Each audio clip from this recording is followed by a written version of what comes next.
Salut tout le monde, c'est Ellie. Je vous retrouve aujourd'hui pour vous faire le Halloween Book Tag. Et oui, on est le 31 octobre et c'est Halloween. Commençons tout de suite. Première question, ton livre d'horreur préféré? Alors mon livre d'horreur préféré, j'ai pas vraiment de livre d'horreur préféré parce que je ne lis pas beaucoup de livres d'horreur.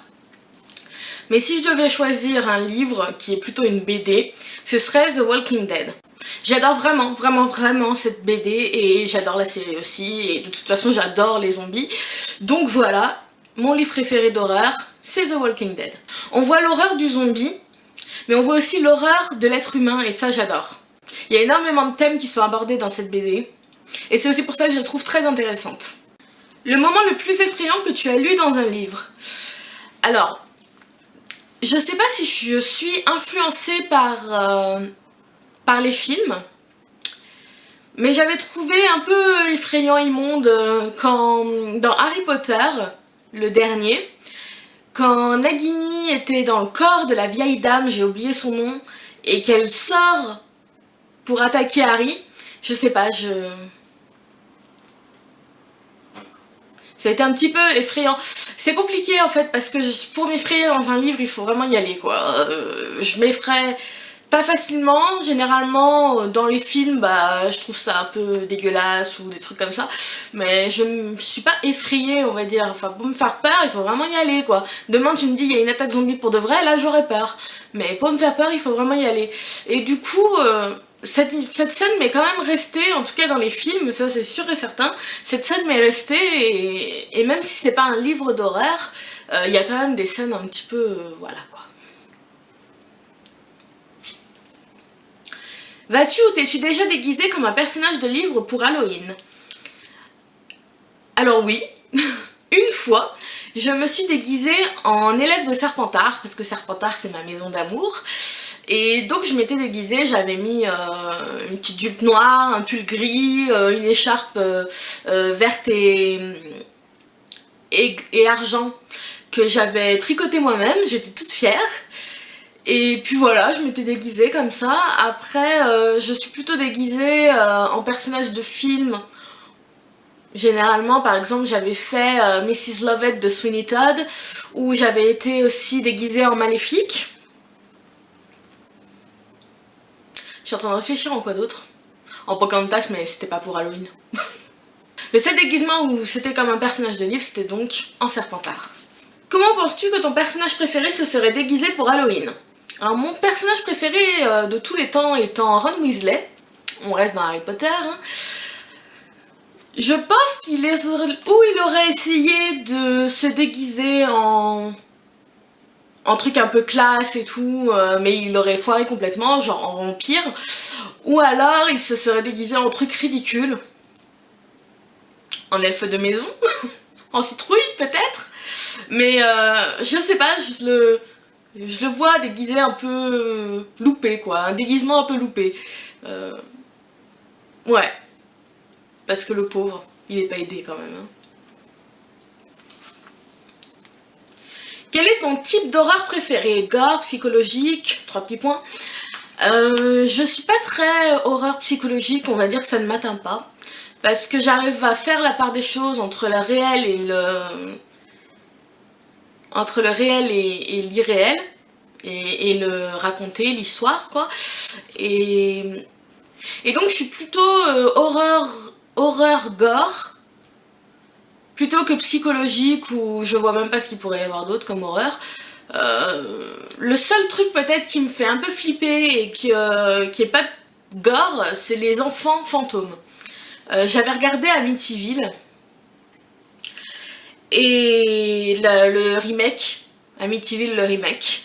Et en fait il y avait cette petite fille fantôme là qui était un petit peu flippante et en fait dans tous les films, parce que les livres... Comme je vous dis, j'en lis pas tellement des livres d'horreur, mais dans tous les films, quand il y a des enfants fantômes ou des enfants démons, je sais pas, ça me... Mais sinon, c'est plutôt gore. Hein. Si les livres étaient aussi peu chers que les bonbons, lequel donnerais-tu à bonbons ou farce? Là, c'est un peu compliqué. Pour pas dire Harry Potter, parce qu'Harry Potter, il faut le mettre dans les mains de tout le monde, hein. Pour pas dire Harry Potter, je dirais un livre que je vous ai déjà présenté. C'est Moi Tituba sorcière, Noire de Salem, de Marie Scondé. Parce que je sais pas, j'ai tellement adoré ce livre. Alors, je l'ai déjà offert à des personnes, mais j'ai jamais vraiment eu de retour, je sais pas si elles les ont lues ou pas.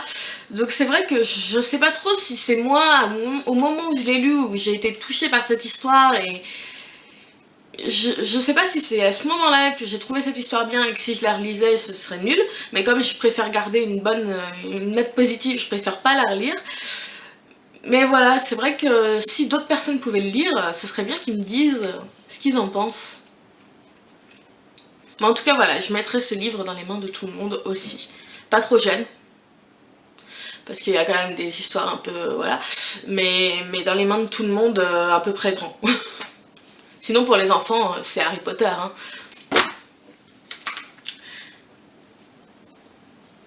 Une palle pour Halloween?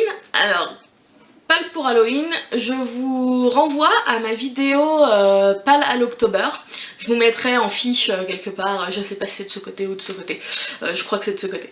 Je vous mettrai en fiche et puis vous irez voir si vous avez envie d'avoir ma palle pour à l'October. Recommande quelques lectures pour Halloween. Alors, recommander quelques lectures pour Halloween.